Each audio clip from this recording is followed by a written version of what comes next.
당연히 안 괜찮습니다. 안 괜찮은데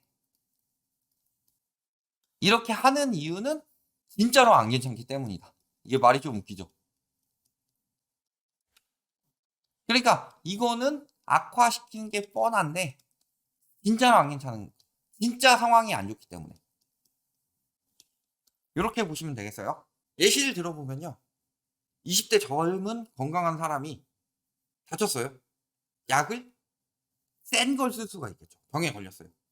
그래서 이거 먹으면은 몸에 쪼끔 안 좋은 약인데 당신은 20 대니까 금방 회복이 될 것이다. 병 낫기 위해서는 이 약을 써야 돼요. 그런데 80대 노인, 90대 노인 이런 분들한테는 몸이 안 좋아져도 약 하나 쓰기가 쉽지가 않아요. 왜냐하면 그만큼의 기초 체력이 많이 떨어져 있기 때문에. 지금 우리나라가 딱 그런 상황이라고 보시면 됩니다. 늘 말씀드리지만 금리는 낮은 곳에서 높은 곳으로 흐르죠. 한국하고 미국을 비교를 해 봤을 때 일단은 금리, 돈이 흐르는 걸 보면요. 금리 영향을 받고요. 그다음에 안전성 영향을 받습니다. 요 두 가지를 봤을 때 금리가 낮은 곳에서 높은 곳으로 흐르죠. 그다음에 안전성도 낮은 곳에서 높은 곳으로 흐르죠. 이건 당연한 거예요. 그래서 지금 봤을 때 자금이 안전 자산으로 이동을 하고 있죠. 이거 자체가 미국이 더 안전하기 때문이에요.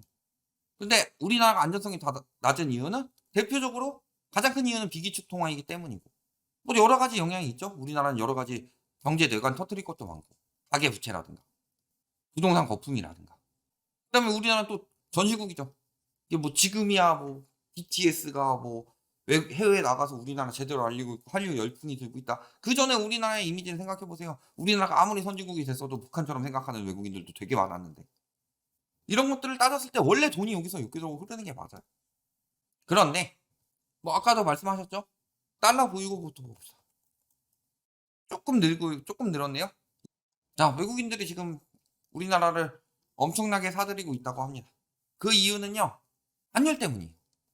자, 환율이 올라가고 있는 시기가 있고 내려가고 있는 시기가 있어요. 지금은 내려가고 있는 시기라고 인식이 되기 때문이죠. 굉장히 빠르게 내렸죠. 이 내리기 위해서 뭔 짓을 했어요? 외환 보유고를 풀고 이게 거의 한 11월 때까지 이 짓거리 한 거예요. 12 월부터 환율이 떨어졌으니까. 그랬을 때 외환 보유고를 풀고 국민은 연금이랑 통화 스와핑하고 뭐 이런 짓거리를 했죠. 그러면서 환율이 내려가게 됐다. 환율이 1,400 원에서 1,300 원으로 내려갔다고 쳐 봅시다. 그러면은 1 달러를 가지고 국내 주식을 사요. 1,400 원짜리. 얘가 안 올랐어요.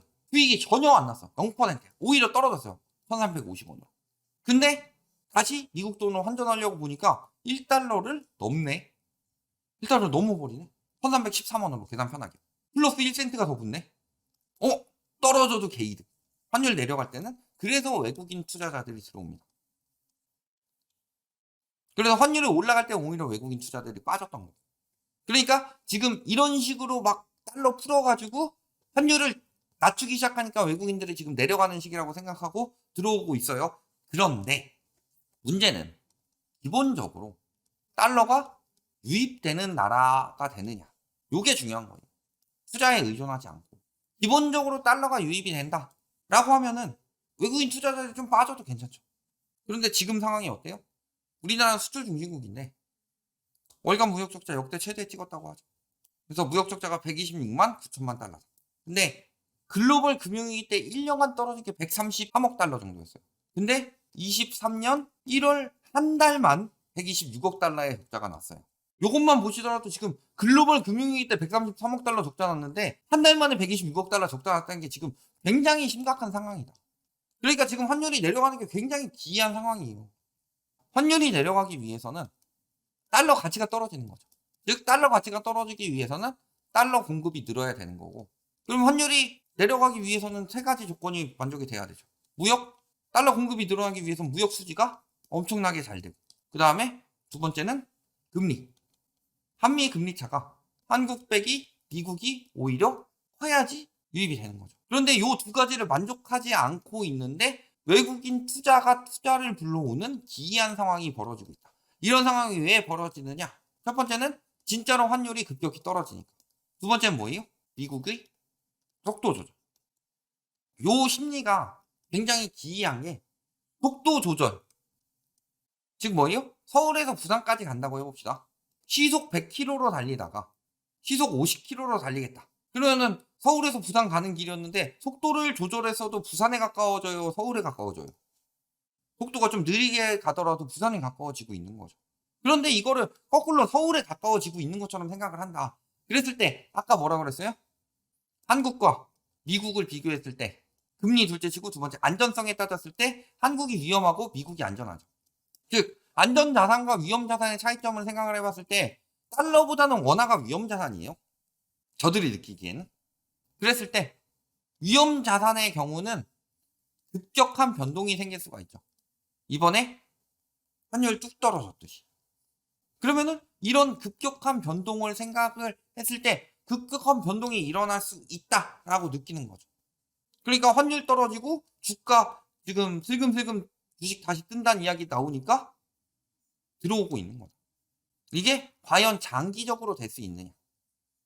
이걸 따졌을 때 첫 번째, 한국 주식이랑 미국 주식 전망을 봐야 되겠죠.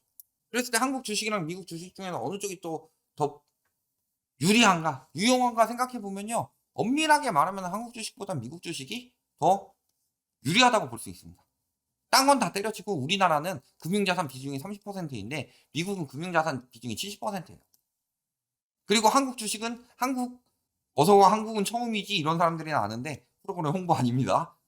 미국은 도그나카우나 웬만하면 다 알고 있으니까. 그러니까 이 열풍이 얼마나 가겠느냐 라는 거죠.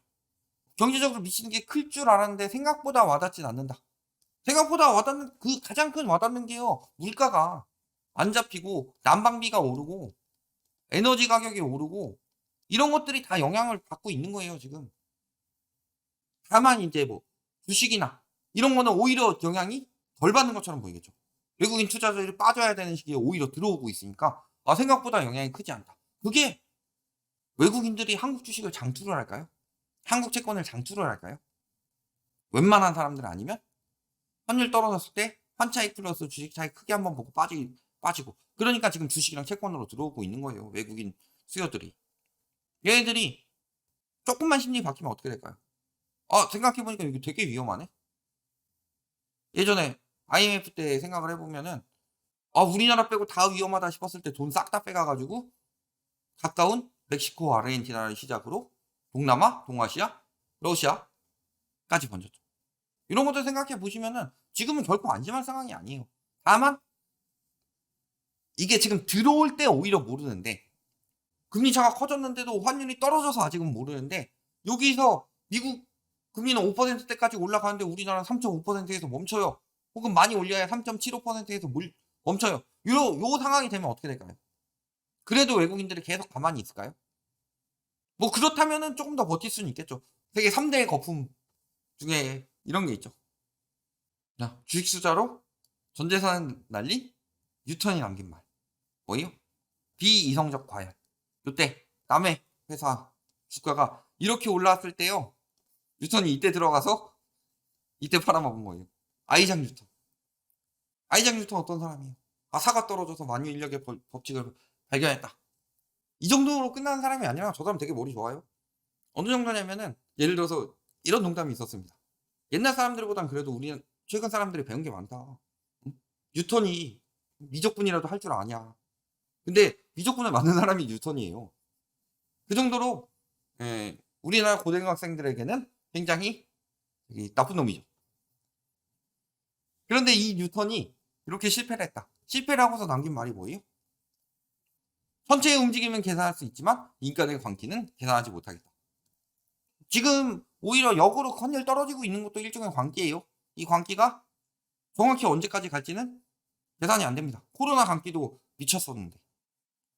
다만 아까 주가가 뚝 떨어지듯이 비정상적인 상황에서 역주행하는 이런 광기는 오래 갈 수가 없다.